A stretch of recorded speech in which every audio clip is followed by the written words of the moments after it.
Stakeholders in the world tonight, you have nothing to lose but all your property.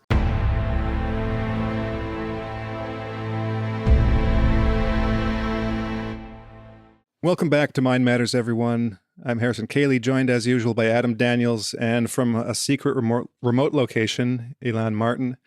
Today, we are pleased to have back with us Michael Rectenwald to discuss his latest book.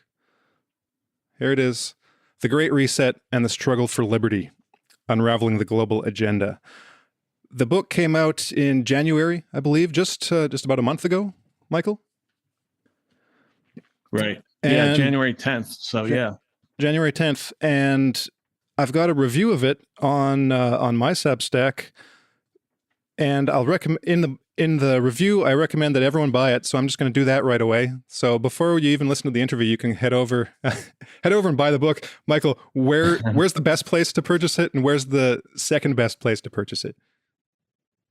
The best place is directly from me on my website, michaelrectenwald.com, and I send out signed copies that way. The second best is Amazon.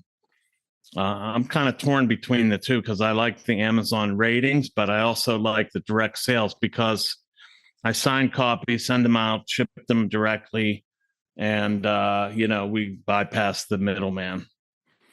Sounds good. Well, welcome back. First, we had you on. I'm guessing it was about a year ago. But so you've been writing this book in the meantime. Tell us a bit about the last year for you, what you've been doing, and how this book came about. Yeah, well, so I had written a series of essays on the Great Reset, and I thought I had enough material, and I wanted to go further into all kinds of elements of this that I hadn't covered to date. And so I went into writing ketosis, if you will, where I did nothing but write. And I spent maybe 12 to 15 hours a day writing, and pumped it out in, I'd say, 4 to 5 months. And it's a pretty long book, 365 pages. So I was pretty deep into it, and I'm never satisfied. I think there's a lot more I could have said. But I couldn't keep going forever. So I just cut it off where I was. And so then it's been frankly, it's been a lot of interviews since the book came out, just a lot of interviews. And this one is my favorite. This is my favorite. These were a lot of radio things, and which you can't really get things across in the radio. It's like a few minutes. It's real tough to get into any depth on anything, and you just kind of hit the highlights, and people want all the hysterical points, and they just want to hear the whipped up frenzy and outrage. The outrage meter is on. So, and I tried to write the book and not in that way, as I think Harrison can attest to, that I wanted it to be as analytical and measured as possible, and still ferret out the implications of what the project is. Mm-hmm. Yeah, that definitely comes across in the book. It's in my review, I put it something like it moves from the realm of crazy person to a smart sophistication of conspiracy studies, because it's one of those classic books. I mean, there are a lot of them where like, what's his name, the guy that did the Wall Street and the Bolshevik Revolution stuff. Like, there are a lot of good Anthony Sutton. Like, there are a lot of good books that get deep into this sort of stuff, and you've got the advantage of being an ex-professional academic. You're still an academic, but you're not in the academic world anymore. But so everything is footnoted and cross-referenced, and you get into the absolute, like, primary documents and all the details, and then you just ferret out the conclusions from those. So it's not a hysterical book, but the subject matter is it lends itself to to conspiracy thinking, as you talk about and analyze in the book, and it lends itself to some hysterical reactions from some people. But the book itself is totally straight and it's fair and balanced, I would say. With some with some you don't hold back either. I mean, there are points where you just you just say it like it is, because there's some crazy stuff going. There's some crazy stuff behind all of this.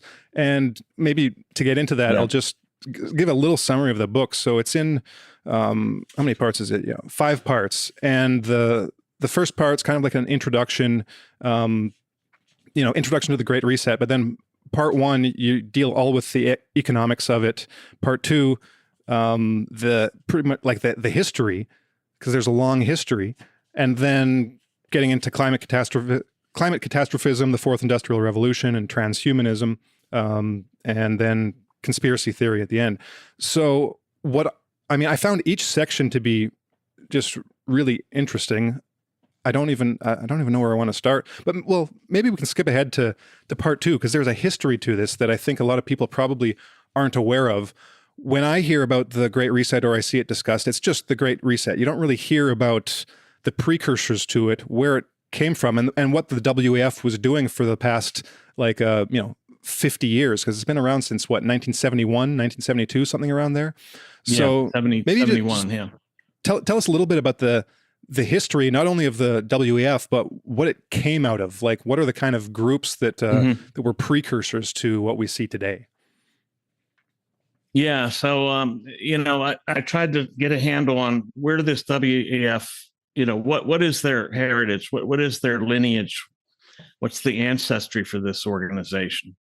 And so it became pretty clear that they are coming out of the Round Table movement, which was basically started as the Rhodes Society by Cecil Rhodes. And then a number of roundtable groups evolved out of that roundtable movement. And the basic premise of this roundtable movement at the outset was effectively to spread British imperialism around the globe, and to spread a British viewpoint and culture broadly around the globe, and to sort of bring the whole globe into an Anglophilic valence, if you will. And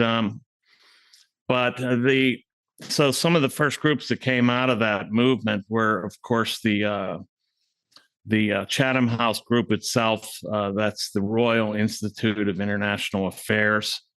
I think it was founded in 1920, and then the Council on Foreign Relations, which is the American counterpart of the prior, which was, I think, founded in 1921. And then there's some other groups that came out of the same mold. That includes the Club of Rome. The Bilderberg Group actually precedes the Club of Rome. The Bilderberg Group, the Club of Rome, then finally the WEF is born, and then the Trilateral Commission. These are all cognate groups. They follow in the same line of ancestry. They share a tremendous amount of membership and ideology. They share the same political outlook. They share this kind of new globalism, which, as I pointed out in the book, this British imperialist movement really morphed into a multilateral, multicultural globalism. And the WEF jumped on board of that, changing its name to the World Economic Forum in 1985. It had been called the European Management Forum. And in 1971, when that was founded, Schwab also wrote this book called something like, I can't remember exact title, Management and mechanical engineering, corporate management, mechanical engineering, or something to that effect. That book title keeps slipping my mind. But in that book, he introduced this idea of stakeholderism. And that becomes the premise for stakeholder capitalism, which is the economic system that the World Economic Forum has been pushing ever since. So really, the Great Reset goes all the way back to the beginning of this multilateral, multicultural globalism, which all of these Rhodes Roundtable groups aspire to and promote and have promoted so for decades. So you could say the Great Reset starts in 1971, really. But even if you go further, you could say that this kind of globalism was already afoot in the 1920s. Mm-hmm. How would you categorize this? How would you categorize this globalism, or define it, or give us examples? So what is, like, so when you say globalism, I mean, it's a word that a lot of people probably don't have a specific understanding of. It's just, for a lot of people, it's just, the evil globalists. But what exactly is globalism? Like, how did this differ maybe from the Anglophilia that they were trying to promote in some of these groups beforehand? Yeah, I would say that one way to think about this is distinguish between globalism and globalization. So globalization is merely just to spread the benefits, I think, of free market enterprise around the world, and to have open and open and fair trade between various regions. But globalism is a centralized management of globalization. It means to have a kind of executive committee running the globalized economy. It's multicultural and multilateral, and that is they want to bring in all of these different regions and people from all these different regions, and they don't want it. They want it to be multilateral, not having a national center, not being either American imperialism or British imperialism, because they want this to be centralized, but also to include all the regions of the world in it under a new rubric that's not British imperialism or American imperialism. So that's why it's kind of multilateral. How else would I classify it? It's a form of internationalism. Like socialism, Marxism, it aims to be an international system. This aims to be an international system like that, to include all the workers of the world, but really all the economic stakeholders of the agents of the world, all the stakeholders. Yeah, all the stakeholders of the world. Stakeholders of the world unite. Yes. Yeah, stakeholders of the world tonight. You have nothing to lose but all your property. I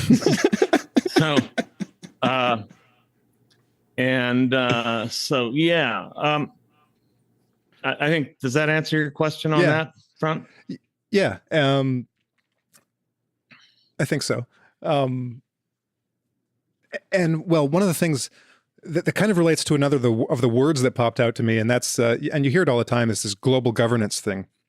And I think that phrase expresses this idea of this kind of centralized globalism, this centralized but multilateral control. It's like, so they basically fish people out from all these countries. It doesn't matter what country you're from. You can be part of this group, part of this multilateral front.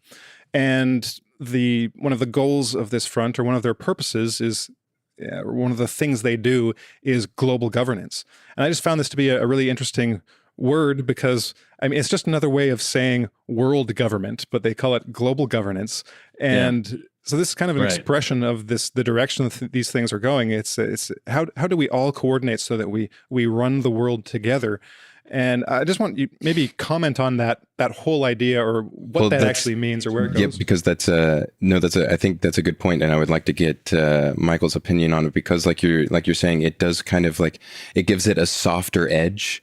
Instead of saying this is a one world government where we tell everyone what to do, it gives it a nice, like, fluffy, soft demeanor that makes it seem like, no, we're just all working together to try and make the world equitable for everyone everywhere. So yeah, I would really like to get that interpretation too, because I mean, the other thing they do in terms of this is to include all of these people from various regions and backgrounds.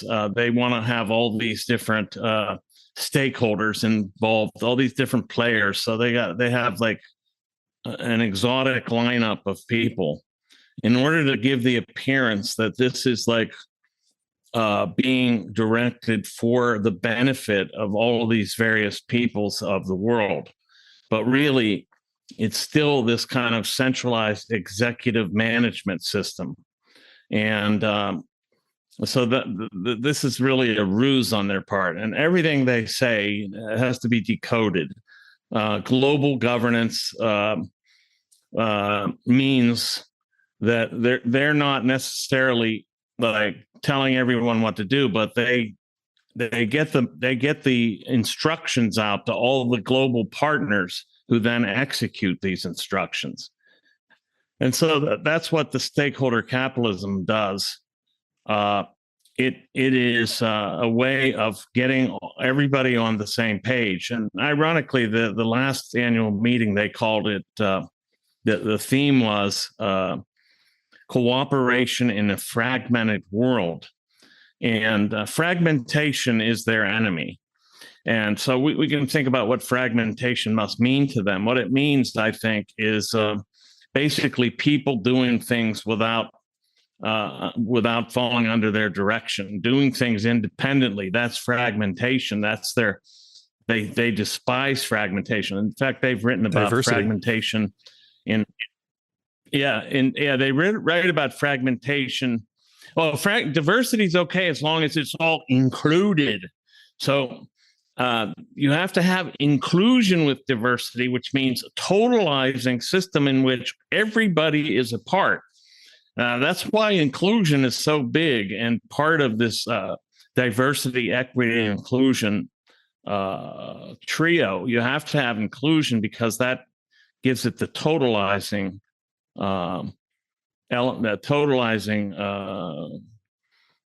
ethos that they demand. Diversity and fragmentation. Fragmentation is just people doing things independently, and that's what they don't want. They don't want people doing. And so decentralization is another way to read fragmentation. They hate decentralization. This means people being semi-autonomous or autonomous, acting independently of their designs, and that's out of the picture. That's out of the question for them. Because it's very much similar to the. I'll just say this real quick, and I'll let you jump in, Alon. It's very much. And you even like tie it in the book where, all of these things with the WEF, it ties directly into like Marxist thinking, or it directly parallels, if not, directly copies from Marxist thinking and socialist thinking, where the only way it works is if it's all inclusive and everyone, and nothing can be outside of it. And that is right. Kind of, it cannot work any other way unless everyone is willing to play the game, or unless everyone does play the game that they're trying to make everyone play, then it cannot work, just period, because any dissent or any differences of opinion and difference of governance creates disharmony, quote unquote, from their perspective that yes. And they use the phrase collective and collectivity and collective sharing and world, collective and cooperation, global cooperation all the time. And they talk about a shared destiny. Everybody must be collectively involved in the same thing, and we must all have the same destiny. Our destiny must be shared. These are watchwords for totalitarianism. I mean, it's that simple. Yeah. Go ahead, Alon. So, Michael, you've had a few successful books prior to this latest, The Great Reset. Springtime for Snowflakes, the Google Archipelago, and it seems to me that all of that research has been a kind of progression for you, culminating in this grander view, this greater view of how it all fits in, and it does all fit in. And one of the points that you make in Springtime for Snowflakes in particular, but you get into again in The Great Reset, I think, is how big a part wokeness plays in the emotional and psychological manipulation of the masses. So that there's this kind of induced guilt about being privileged, and how because you were privileged for some time, now you have to kind of give up stuff because otherwise you're a bad person, and you're supposed to be okay with it. And what's so interesting also is this similar manipulation, as you mentioned, about the climate emergency, and how there is this induced, hey people, you're fucking up the planet. So basically, it's time for us to watch, every bit of carbon, emissions that you're responsible for. You're going to have a few less conveniences. And you've messed things up so bad. We're trying to correct it, but you've got to play along with us. Yeah. So I thought that these were, you don't realize that it's a manipulation until someone. Well, you do, but I thought you clarified those points, and how there's this incredible crossover in tactics among in influencing the public to go along with this. And I wonder if you could elaborate on some of that for us. Yeah, so I've always been dissatisfied with explanations about wokeness and what it is for, what its function is. So I always try to look at things in terms of function. And there's a lot of hand wringing and declamations about wokeness and all that, but I thought that kind of missed the point about what it's doing, and so I thought, the function has to have to do with something about behavioral modification and control, and so I thought wokeness, really represents a kind of an ideological reset that has to happen in order for this great reset to take place. And so when we know that the goal of the great reset is effectively you own nothing and be happy, what could wokeness be but a way of ideologically inducing you into acceptance of this state? And so, all about everything about wokeness is about, it really doesn't do anything for the so-called beleaguered or the disadvantaged or the various underdog identity groups that it claims to champion. To me, it's always aimed at the majority, and the majority in terms of destroying their viability in some way. This whole idea of privilege really is a key, I think, is a tip off to the idea that basically if everything you have and your way of life, your accomplishments, even your property, your mobility, your freedom of speech, if all these things are a function of privilege, then they can be revoked and they should be revoked if, in fact, you're not deserving of them. And so that I think is what wokeness does.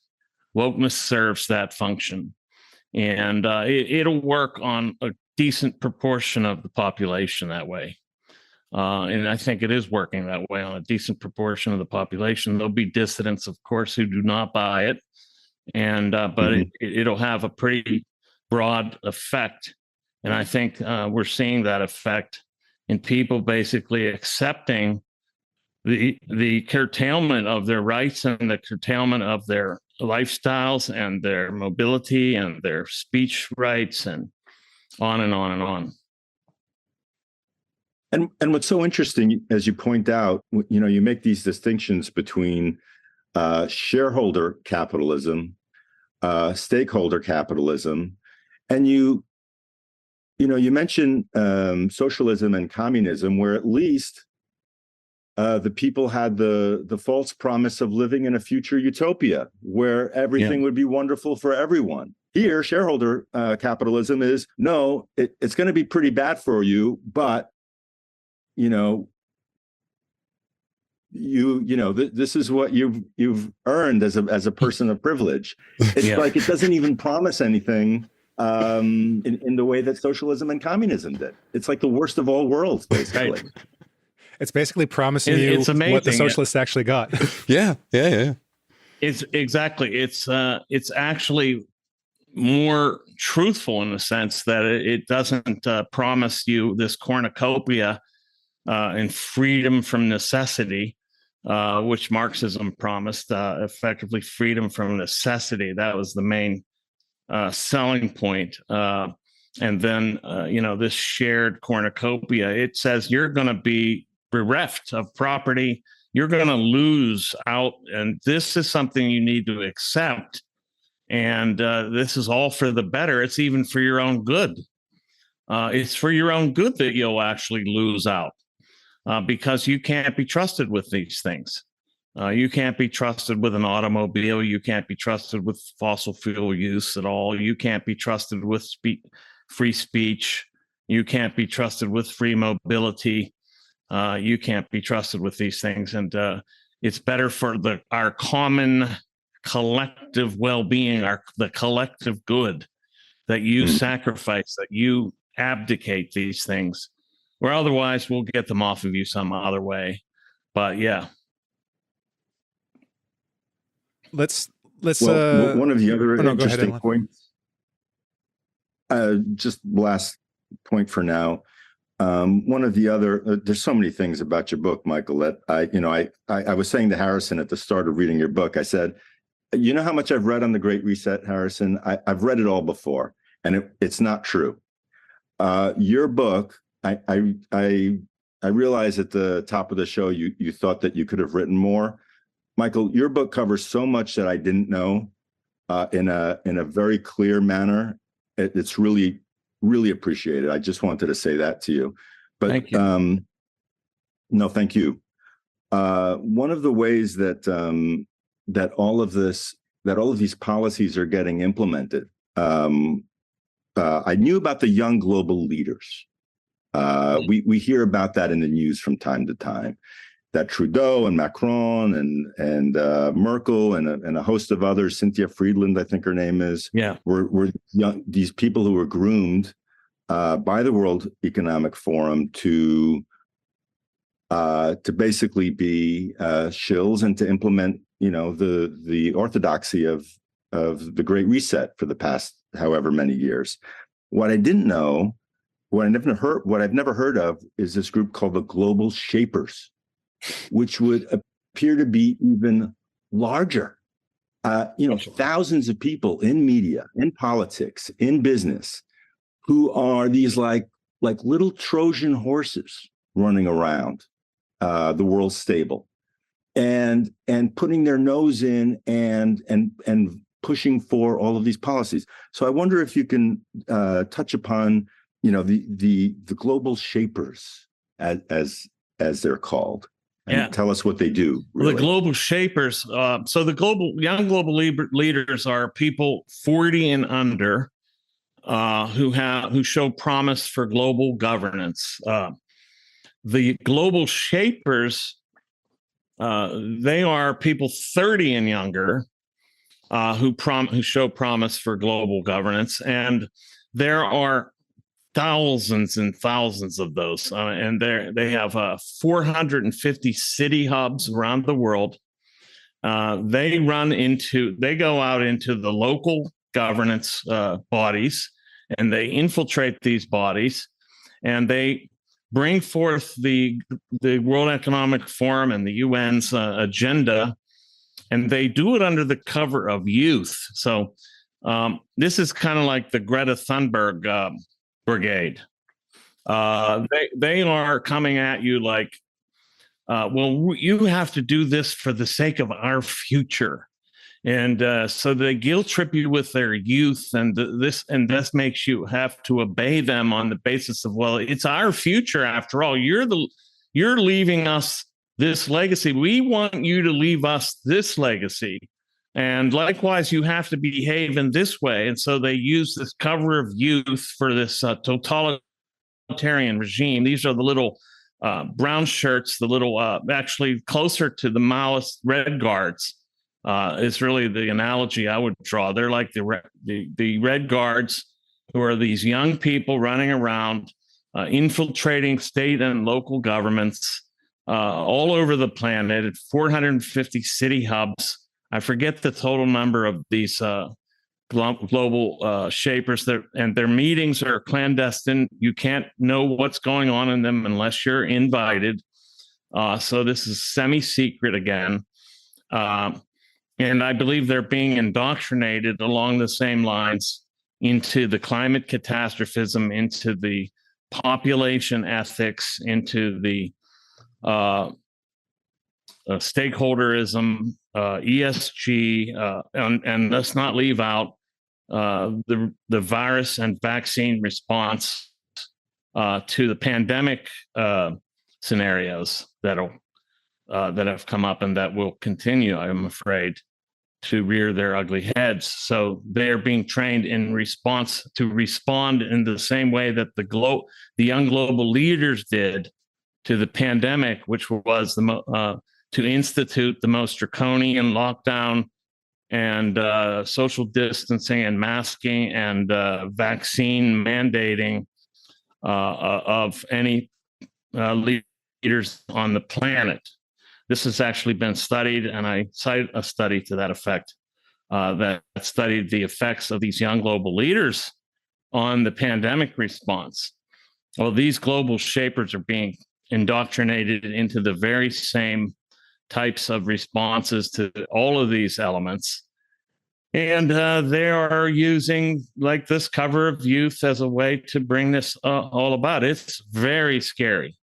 I think we want to see what these global shapers shapeshift into, and what we should try to mark every last one of them and figure out where the hell they are. We need some sort of a tracing chemical on them, so we know where these people are at all times and what they're up to. Ankle bracelets. Yeah, that's right. It almost sounds like the creation, like the artificial creation of a new kind of global aristocracy. You've got these various selection mechanisms. So you got the big pool of the youth, and then from those you fish out the leaders when they get to a certain age. And so it's pretty much an attempt to solidify the creation and the long-term stability of a constant supply of new leaders, new aristocrats, the new ruling class, but on a global level. It's pretty creepy. But and that might be an element of, because it's called they use the word the Great Reset. So what exactly is being reset? Could you get into what is Schwab actually talking about when he came up? Well, did he come up with that phrase? I can't remember if he was the first to use it or if he kind of adopted it, right? But whatever. It, yeah. So what do they actually what do they think needs to be reset? Well, primarily it's the global economy. And the big target there is the supposed free market system, which they want to eradicate,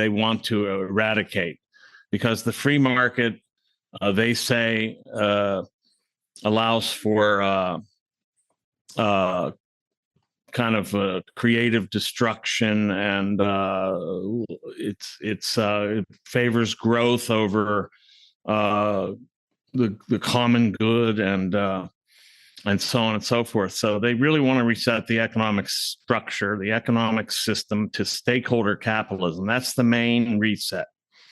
And stakeholder capitalism is the overarching system they want to put in place, and the main means for undertaking it and putting it into place is the environmental, social, and governance index, which is on the stock market, but also being applied to corporations for the purposes of everything from loans to insurance, and so on and so forth. So this is a kind of a grading system that is being used to evaluate just how compliant these companies are with the stakeholder regime.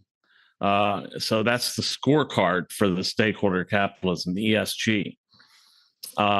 And then being reset, of course, is the global behavior of all global citizens, because once you change all the production such that certain things are produced and other things aren't, and you need to also change the consumption patterns of the planet, and they want to change our consumption patterns dramatically.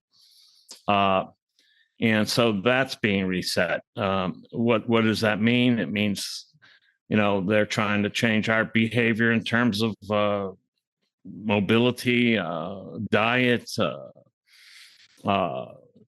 energy use in general. They want to put us all in what they call 15-minute cities, where everybody is within 15 minutes by bike, by bicycle, or on foot from everything they need.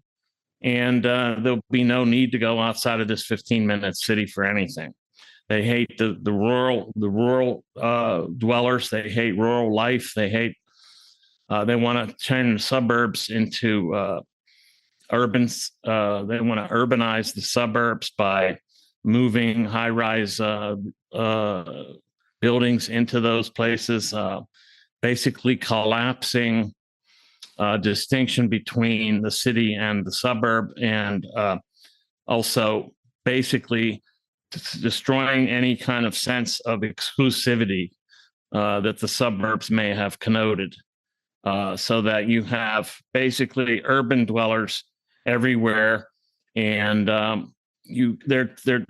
trying to do deep, zoning changes. They're doing this in New York right now. They're changing the zoning in the suburbs so they can put up high-rise buildings, probably projects of sorts, as they call it in the U.S. I forget what they call it in England, but basically this is a resetting of all behavior, all in line with stakeholderism, and under the pretext of climate change and pandemic responses, basically. Well, reading the book, I got the impression that, so you've got all these different policies, all of these different aspects of behavior on every level that are being transformed, or that they want to be transformed. And when you look at, so there are various reasons given for all of these, but it seemed like reading your book, they all kind of tend to funnel down to one or two reasons. Because you've got the wokeness, the DEI, DIE, ESG, all of these things, but they all seem to be, the way I kind of read the book is that, okay, now it looks like all of these are for the purpose of stemming off climate change, and having something to do with the population.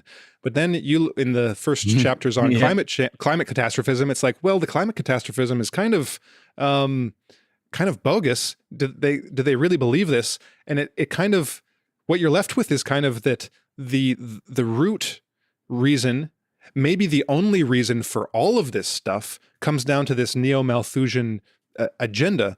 So maybe could you comment on that? Like, would you agree with that? Is that the main the main thing motivating all of this, everything that comes out of it, or is there more going on? Like, yeah, how does that work? Yeah, I mean, I've tried to figure this out in terms of like all these pieces and how they fit together and what this leaves us, you know. So I didn't say this in the book, but what I see is this. They look at the mass of humanity as a scourge on the planet. And they have an idea of their own sort of Eden, if you will. They are utopians, in effect, although for us it's a dystopia. They have their own ideal of a utopian ideal. And they see the masses as this threat. So look at it this way. They see themselves as trying to maintain a certain Edenic, paradisical dwelling, and they look at us as encroaching on this and at all times threatening it. So what has to happen? They have to reduce our numbers. Our numbers lead to the kind of consumption that they think is unsustainable. So unsustainable and sustainability definitely imports this neo-Malthusianism, that is this interventionism to reduce the population in order to stave off the kind of consumption they see as a threat to this Edenic situation that they want to establish or maintain. So, I mean, they're very religious at base, okay? There's no question that there is, in fact, I've been just reading more on the environmental movement, the history of environmentalism, and they come straight out and say, without an Eden and an original sin, we don't have anything. That's what we need to have, our own version of an Eden and an original sin. And so to get back to the kind of Eden that they want, they have to have this myth, this kind of Eden myth, and they must have an original sin that takes place within this Eden. And that original sin is the kind of industrial production and the overconsumption and all of that has to be reversed.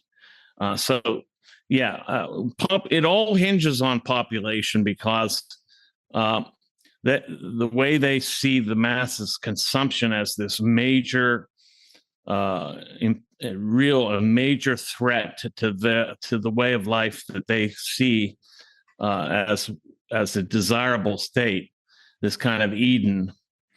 So people in their masses and their habits are the problem. That's what's encroaching on their Edenic, paradisical world.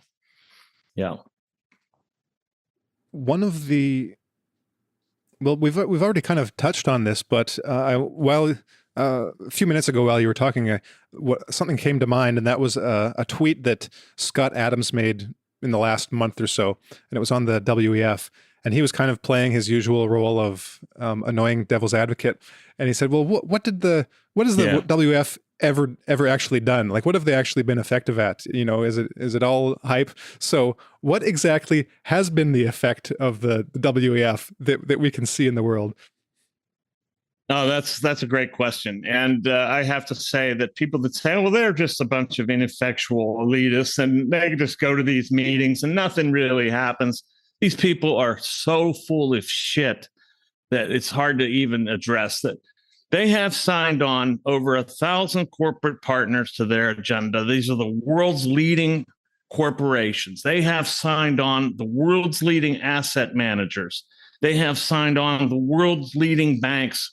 Both central and commercial banks are signed on to this agenda. They have infiltrated all of these organizations, have driven in their agenda through all of those companies, through all of those banks, through all of those institutions. And they have, this playbook is metastasizing and it's being executed by all these individual players, corporate, institutional, and financial. The whole financial system has been totally reorganized along these lines.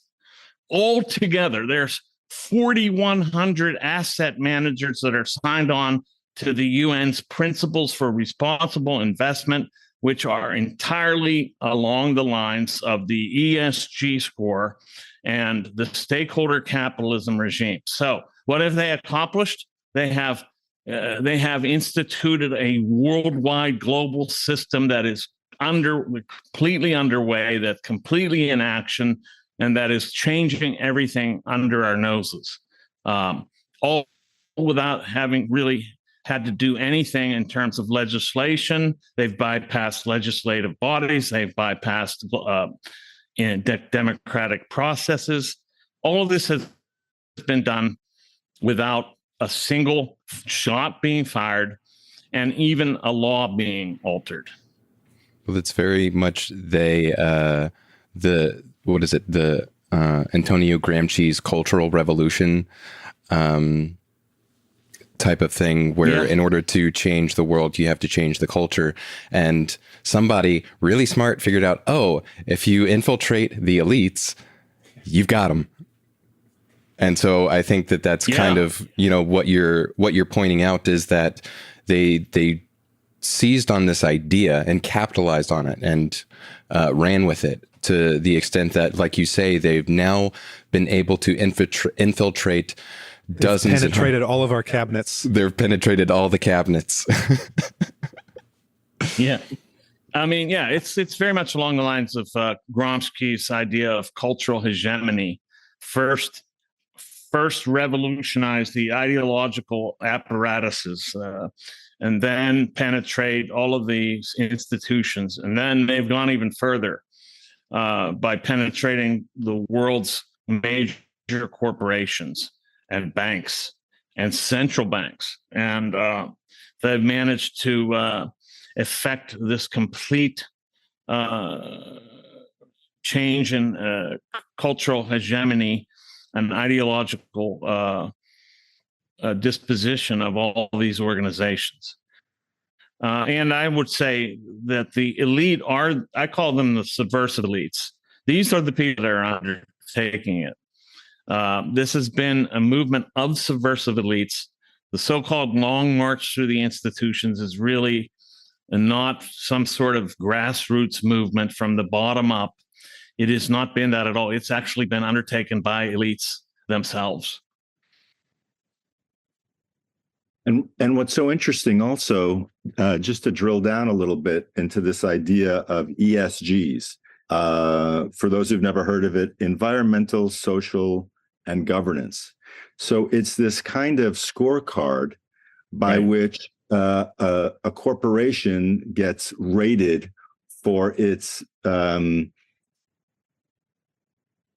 gestures towards diversity and wokeness and environmentalism, and the extent to which you kind of tick off the boxes for being an ESG corporation is like the extent to which you're part of the club and accepted by the kind of core WEF, I guess inner circle. Mm-hmm. You get the okay, basically, it is what the implication is.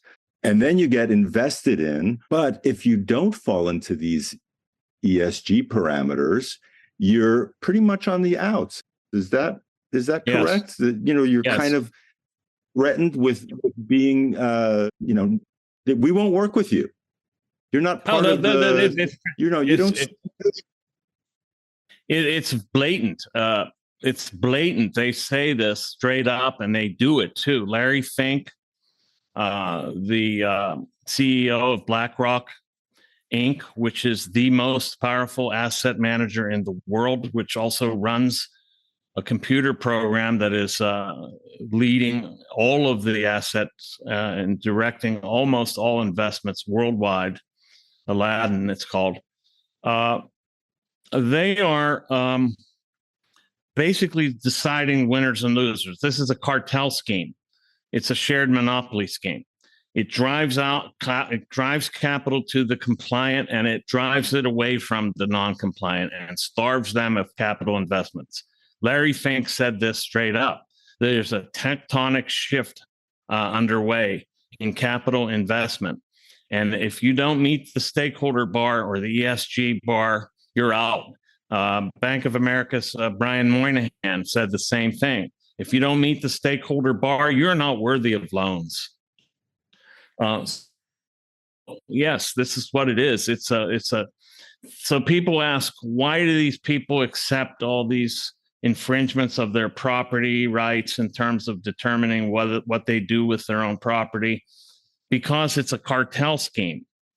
Once it's a woke cartel, I call it.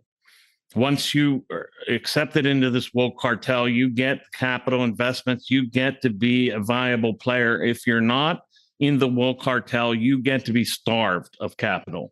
You get to be canceled, in effect. Wow.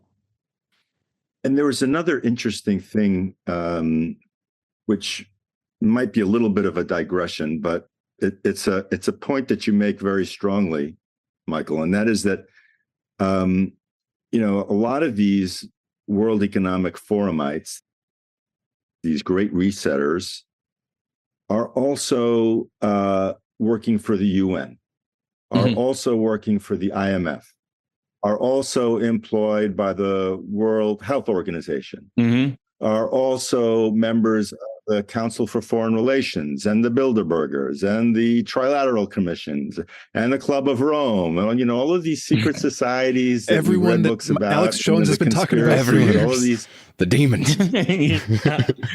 Yeah. They're all, they all have multiple memberships and seem to spread their little, wings in their spheres of influence. But the WF right now would seem to be the place to be, among so many of these people. Yeah. And that was a very interesting point that you made in your book too, I thought. Yeah, the WEF is like the public face of globalism. Some of these other organizations have been more or less secret. They've operated under the Chatham House rule, which is a vow of secrecy, under which you could say what was said at a meeting. You couldn't say who said it or where you heard it. You could spread the ideas that were mentioned, but you couldn't reveal the identity of the speaker or the place that you that you were introduced to the idea. The World Economic Forum has a semi-secret character. It is both. It has secret meetings that operate under the Chatham House rule, which very few people know about. There's the public face, though, where all these sessions are held publicly and on broadcast on the internet. But there are these secret meetings underway as well. And yeah, this is a very incestuous pool of elitists. They're all involved in all these different organizations. That's what proves to me that they are really cognate, ancestrally connected institutions. And it's little well known that the WEF actually has a contract with the UN. They signed a contract in 2019. They are partners in bringing about the UN's 2030 Sustainable Development Goals. So that's one other way to understand the Great Reset is a public-private partnership element of the of the UN's Agenda 2030 Sustainable Development Goals. It is the public-private partnership component of accelerating the Agenda 2030. Well, speaking of Agenda 2030, bring in all the corporate. Yeah, you've got a chapter where you go through corporate partners. Oh, go ahead. Yeah, sorry. You've got a chapter where you go through Agenda. We got a delay just for viewers and listeners. Yeah. You've got a chapter where you go through all of the Agenda 2030 goals, and then you kind of decode the doublespeak. Maybe as a way of summarizing that, maybe could you give us a picture of what the world will look like in 2030 if all of those goals are met? Like, so stripping away all of the doublespeak and the jargon, what would the world Yeah. What might the world look like if they actually get what they want?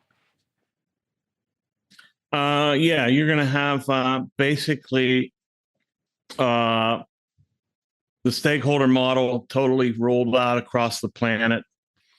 Everybody basically living under Agenda 2030. And what would that mean? That means that you would have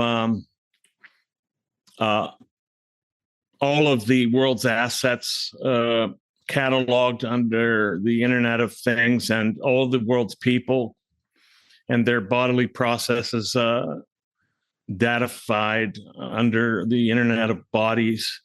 You would have effectively everybody complying with the climate change catastrophist precepts, such that your consumption of fossil fuels will be extremely limited.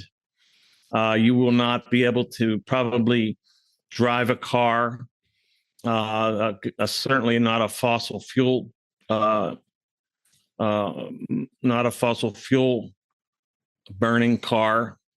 You will probably not have much access to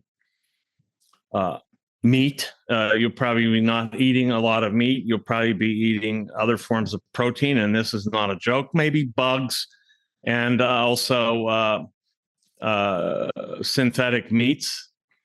There'll be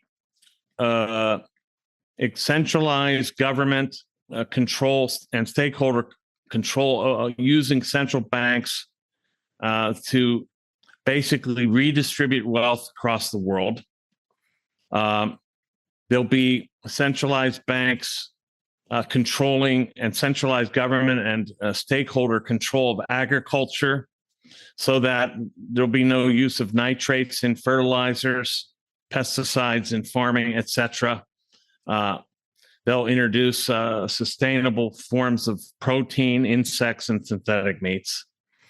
There'll be centralized governmental and stakeholder healthcare. So totally socialized healthcare worldwide, if they have their way. With the WHO in charge of all responses to health emergencies, and all of their, whatever the WHO says will be effectively the law in all the various regions and government countries of the world. You'll have centralized governmental control over education. Probably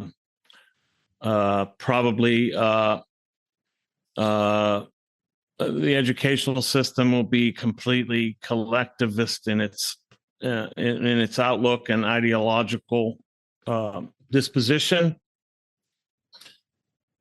You're probably going to have much more control over reproduction.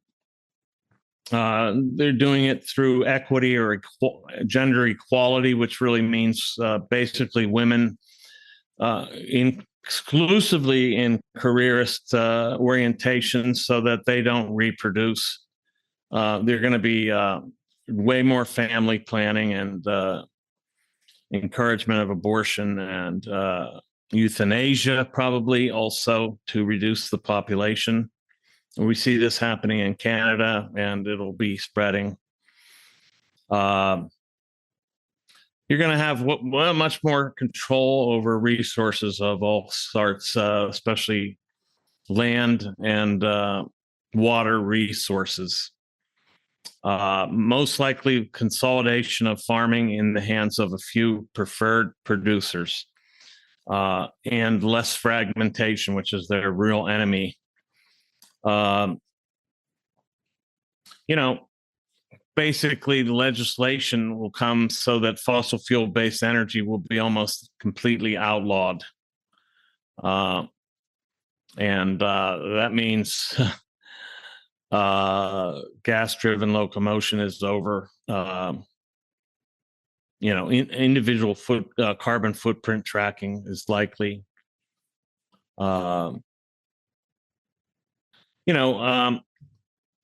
Yeah, I mean, this I could go on, but you get some of the points here, some of the picture. Well, would that just on the carbon footprint specifically, would it end up being the same as kind of what let's say, would it be an extension of the way it is today, where we have this carbon footprint for everyone, where you can't drive a car, or you can't take a flight, but the elite still can, right? I mean, will they also be will they also be cutting down their carbon footprints, or are they exempt from this? I mean, this is clear that they're exempt, and that this is not really a double standard. This is simply the idea that the rules don't apply to them at all.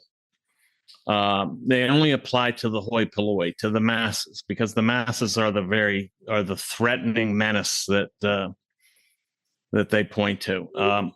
They have to do what they have to do. Their business comes first, because they're in the position of relegating all of these things and delegating all of this and controlling all of this. So they have to have their mobility and their discretion in all these matters. So no, it won't apply to them. Well, and that leads me to something else, because I think that there are a lot of true believers in all of this who look at this and say, okay, well, this is just what we've got to do, because things will be objectively better this way. But for those people, they haven't quite thought it through, because this is essentially creating like almost the epitome of a privileged elite class system. And in any elite class system, there are the advantages to being part of that elite are so strong that you will get people trying to enter that elite class purely for those advantages. So people will look at this and say, okay, well, the elite class, they don't have to control their carbon their carbon footprint. They can do all of these things that they want. They can eat meat. They can do all this. So what you get is this selection mechanism, or this incentive structure that will attract the most ruthless and greedy people to become part of that new class structure. So you basically will attract the worst sort of people. This is kind of the ponerology element, where the very structure of it acts as a selection mechanism to fish out and bring in the kind of the same type of people that like the communist system brought into shape or brought into power in the 20th century. So it's even if a lot of these are well intentioned, even if a lot of the policies are well intentioned, and even if a lot of the people supporting them in the current time are well intentioned, it will just turn out the way that the previous like communist revolutions did, like in China and like in the USSR. And then that's why in my review, I think I called it, one of the sections, this is the Black Mirror section. That was on the transhumanism element. It's like, there's the Black Mirror section of your book where it's like, okay, you can just looking at the trends and what they actually want, this will almost inevitably lead to a dystopian Black Mirror episode type reality for humanity. Even if that's not what a lot of these people actually want. But what are your thoughts on that? How many people like today do you think actually want it, like dystopia? Well, I think you're right. I think it will it'll create a pathocracy, as you put it. And as Lobachevsky puts it, I think it'll definitely create a pathocracy, and it'll definitely promote people on the basis of their ideological adhesions. And also they'll basically, I think, I forget the exact phrase that Lobachevsky uses for this, but when people are promoted, not for competency, but on ideological grounds and political grounds, and they basically fail upward, and there's this promotion, I forget what exact phrase. Maybe you can fill in that. He uses two terms: negative selection for the pathological element of it, and then upward socio-occupational adjustment or adaptation. Yes, upward sociological adjustment. Yeah, there's this upward adjustment of people who are basically adhering to the ideology and regardless of their competence. And so you get Pete Buttigieg running the transportation department in the United States, basically utterly on the basis of ideology and identity and so on and so forth. Yeah, so this is definitely what it encourages. And I do believe there are people that I get comments when I write about these things. I get some comments on my website and elsewhere. They go, well, this is exactly what's needed. We need this stakeholder capitalism. We need this CSG because this climate change is threatening the world. It proposes imminent. It's an imminent catastrophe. So, I mean, there's nothing you could say to these people. This is why I took on the climate catastrophism and the climate science directly, because if you don't take it on directly, then this lingers as a pretext for the kind of system that they want to bring about. And it has to be addressed straight on. And I think I did. Yeah, because then you'll get, if it's almost kind of a one issue voter type issue where, okay, if climate catastrophism, or if climate change, or if global warming, if that is the worst thing imaginable, right? The extinction of the human race, yeah. then maybe we just have to have a global totalitarian system if that's the only thing that will stave it off. They never quite put it like that, but that's the logic to it. Yeah, if it's the imminent catastrophe that they say it is, then maybe we should all be shackled. Maybe we should all be handcuffed to our beds with our mouths wired shut. Because I mean, whatever it takes to stave off this disaster, maybe that's what's necessary. It's the same COVIDian logic that we saw at play with reference to the so-called pandemic. Whatever it takes to stave this thing off, inclusive of losing all of our rights and property and businesses and so on and so forth, and health.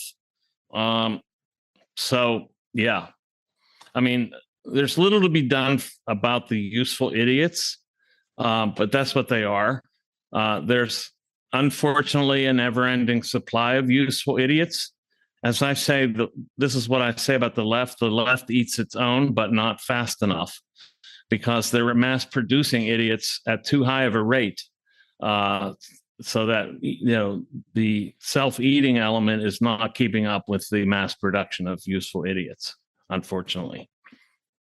Well, speaking of things that can be done, the last chapter of your book, the great refusal. That's what you call it, right? The grand refusal. Not great. Yeah, grand refusal. Yeah, because great would be too much. Yeah, no. Well, as a preface to that, you've got a great chapter on the Great Leap Backward. So a kind of history of Mao's Great Leap Forward, and then with reference to I believe he was a Soviet academic that wrote a paper on the Great Leap Backward. He called it, as a kind of a dig at the phrase. And then even on the first page of the book, let me just get it open. Yeah, the first page of the introduction, you write. So far, elites have orchestrated the Great Purge, the Great Terror, the Great Leap Forward, and the Great Society, to mention only the most conspicuous great modern projects. Despite the disastrous consequences of such hubristic undertakings, the Great Narrative, or the Great Reset, and the Great Narrative roll unironically from their lips. So it's one in the long tradition of great strategies. So that's why I like that you called it the grand refusal. What is the grand refusal? Before you tell us what the grand refusal is, do you think that some of these policies and ideas, plans that are part of the Great Reset, do you think some of them are just impossible on the face of it? Like they'll just come up against inevitable well, what would the word be? Like roadblocks, or just they just won't be able to get through for various reasons, and then Yeah.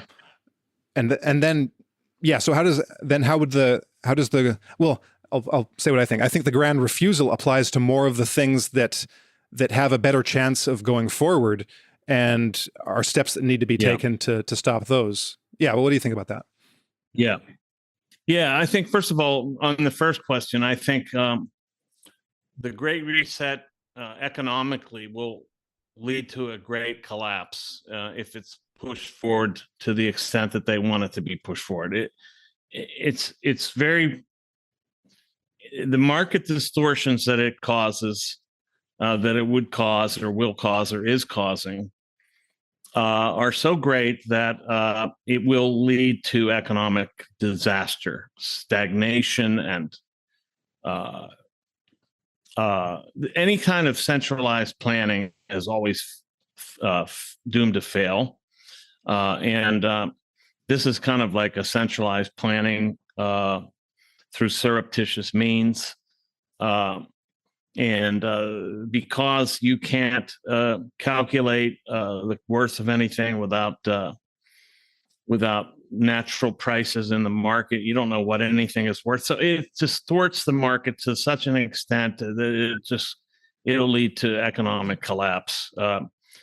And that may be, I don't even know. Some people say that's the goal, but there's the basic premise of the grand refusal is that regardless of who these puppet masters are, what we need to do is cut the strings of the puppet from our bodies themselves, cut the puppet strings from ourselves so that we're not under their control. That's the only thing I think we can do. And I don't think that it means necessarily that it will defeat the great reset, but it will leave a remnant of people alive who will carry into the future individual rights, personal individual self-determination and autonomy, the free market. Effectively, it'll leave a legacy for the future, at the very least, while hopefully crippling the Great Reset itself. So there's 9 points. They're very specific. I don't know if we want to get into the specifics of it, but they have to do with refusing the technologies, refusing CBDCs, refusing the Internet of Bodies, refusing the metaverse as proposed, refusing the transhumanist technologies like brain cloud interfaces and Neuralink, and for that matter, so that they don't have these surveillance technologies in and on our bodies as desired through the fourth industrial revolution. And then, of course, there's divestment from the ESG, pulling your money out of ESGs if you have any in them, getting your money out of ESG abiding and more than abiding. These are ESG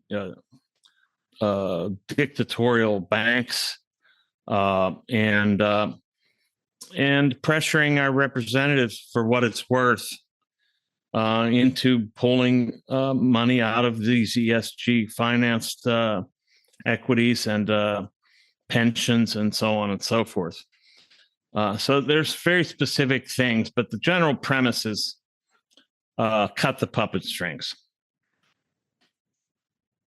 Michael, I've had another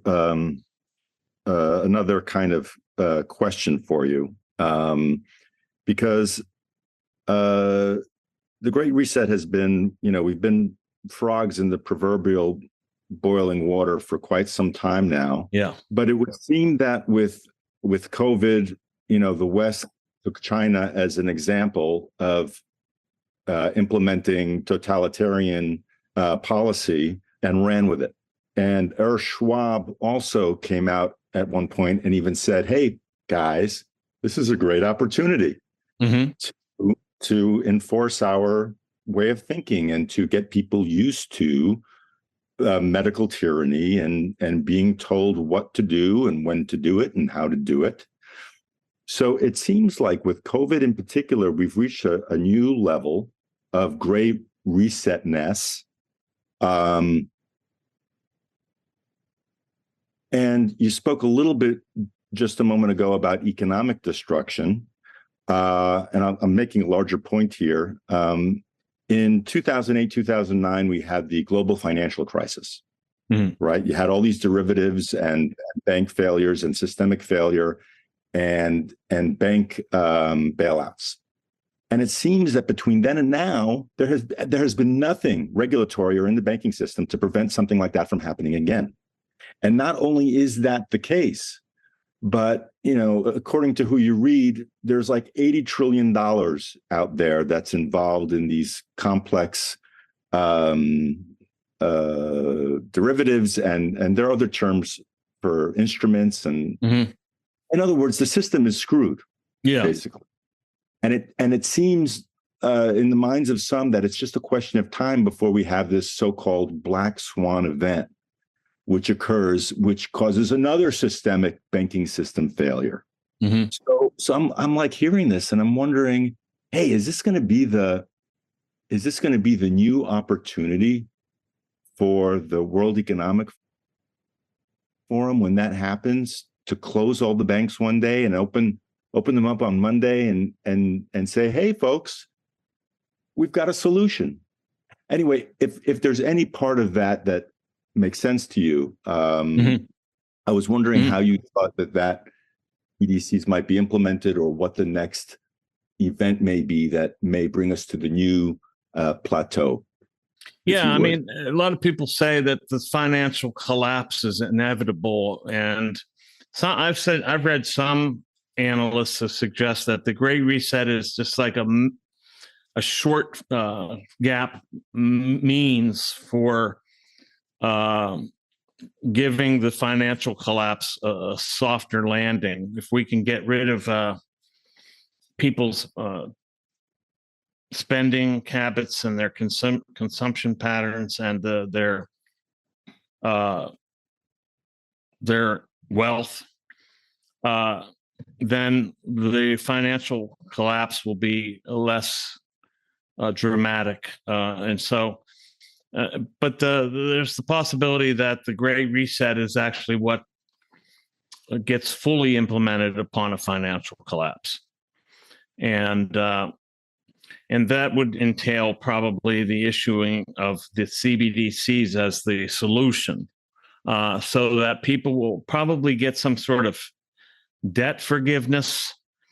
There would be this universal debt forgiveness, but then your banking will be happening strictly through CBDCs. So you're effectively getting issued maybe UBI through the Fed, and that's it. And all of your other assets are gone, and your debt is gone. This is a possibility, but I'm not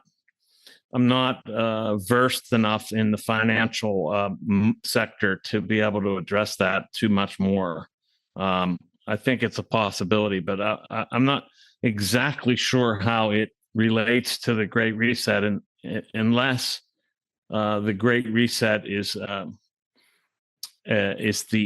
comes along as basically its full implementation becomes the solution to this financial collapse.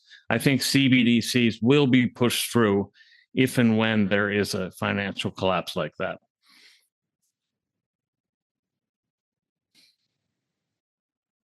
So this is again going in a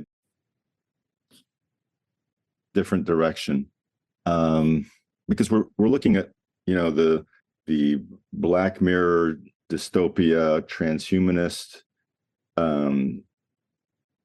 assimilation of society. We're looking at political change. We're looking at cultural ways, new ways of looking at things. That we have, as you mentioned earlier, Michael, thousands of these young global leaders or global shapers, spread out throughout the West and other places, exerting their influence. This is so big in scope, and it's so varied, and it's so pervasive that I'm wondering if, and it's got so many implications for the near to midterm. Have you ever wondered, like, what the metaphysical, if that's a good word, the metaphysical underpinnings of such a massive force for the worse is occurring upon humanity?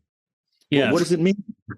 I mean, I do have my own view on that, on what the metaphysics of all this are. And I've refrained from going in that direction, although I was encouraged by a number of people to take it on from that perspective. And so, but this is my faith commitment to coming forth here. As I've said before on your show, I am a Christian, and I believe that this is evil. This is unmitigated evil. These people are effectively antichrist. This is antichrist material. They aren't the antichrist. There's numbers of antichrist players and elements, and that's honestly what I do believe. I think it is. This is epic, epochal, and apocalyptic in scope. Yeah. If you do believe in God or some higher power, and you've and one has done enough reading and thinking on what the implications of all of these changes are and how profound they are, it seems kind of difficult not to ascribe some kind of spiritual value to it, and in very much the terms that you put on them. So that's all I wanted to say. Cool. Yeah. Same here. The way I kind of see it, which is something I've written about on my Substack, is there are kind of two visions for the future, broadly speaking, and I kind of think of them as kind of like metaphysical attractors, like a non-physical thing that brings things into shape, that brings form to things. And so you've got this idea of basically a world where things can go pretty well, where people are kind of happy, and maybe not a utopia, but things work pretty well. And then you've got this vision of the things in their worst form possible, and the Great Reset seems like one of these means by which to bring about the worst thing possible. So, which is kind of like Antichrist in my book. So, but Michael, was there anything else you wanted to touch on before we close, or is that a good place to end it? I think that was a great discussion. I appreciate all the questions, and I think we plumbed some good depths there. But I'll say this: I'm a better writer than I am a speaker. So you got to read the book to really get the gist. I just can't command language like with verbal oral presentation like I feel like I'm able to with writing. So I'm a writer, and that's my main gift, I think. All right. Well, we've got links to Michael's website where you can buy the book in the description, and we'll give a link to your Twitter as well. You've got you're back on Twitter. You were banned for a while, weren't you? I'm banned, period. This is me inhabiting someone else's Twitter account. I'm basically the ghost in the machine over there. I took over another account, and they can't do anything about it. All right. Well, we'll link to Michael's Ghost in the Machine account. All right. All right. Well, thank you so much, Michael. It's been a pleasure talking to you. Everyone, get the book, check it out, and we'll talk to you another time, sometime in the future. Okay. Thanks so much, and keep up the great work. All right. I appreciate it. Take care. You too. All right. Thank you, Michael. Bye-bye.